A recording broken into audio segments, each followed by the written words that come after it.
Olá, tudo bem? Como você precifica o seu apartamento ou sua casa se ela estiver novinha, zero bala, ou se ela já for usada? Como é que você dá um preço para esse imóvel? É sobre isso que eu converso agora com o Alexandre Frankel, que é diretor da Fitacom. Tudo bem, Alexandre? Olá, tudo ótimo. Alexandre, como é que a gente coloca um preço no imóvel que a gente está vendendo, um imóvel residencial, se ele é novo? O que deve ser considerado nesse imóvel?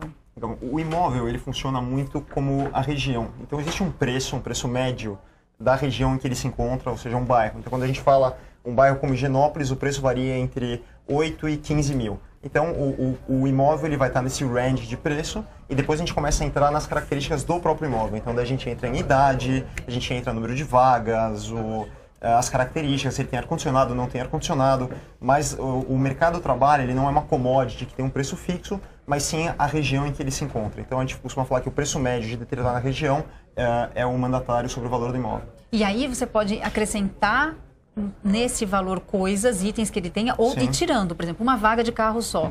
Tira, altamente depreciativo, perde dinheiro. sem dúvida. E também você pode ganhar coisas com esse imóvel. Claro.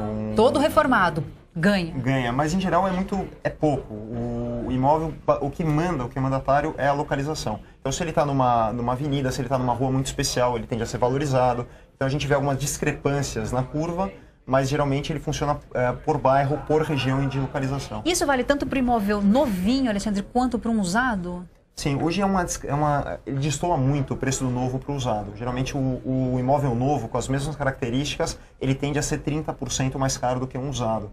Então, sejam por características do produto e principalmente porque ele tem uma condição de pagamento mais estendida. O imóvel novo, quando você compra na planta, ele demora geralmente 24, 36 meses para ficar pronto, o que dá uma condição de pagamento.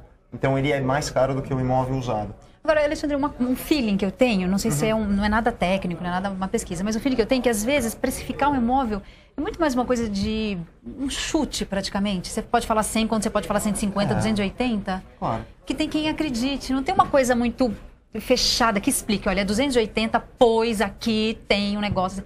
Você entende o que eu digo? Assim, às vezes não é uma coisa muito ele é um ativo, hermética, né? O imóvel é um ativo, ele tem as características muito próprias dele. É muito diferente de uma ação na bolsa que tem uma cotação diária, uma cota de fundo, que são ativos que você tem um preço específico. O imóvel ele varia muito em função de quem está vendendo, da necessidade, da condição de pagamento. Da pressa do vendedor, né? Então, ele é um ativo que geralmente ele tem pouca liquidez. Ele tem menos liquidez do que um ativo que ele é precificado. Mas, por exemplo, você tem um prédio com 12 apartamentos, às vezes tem uma diferença de 30%, 40% entre um imóvel e outro.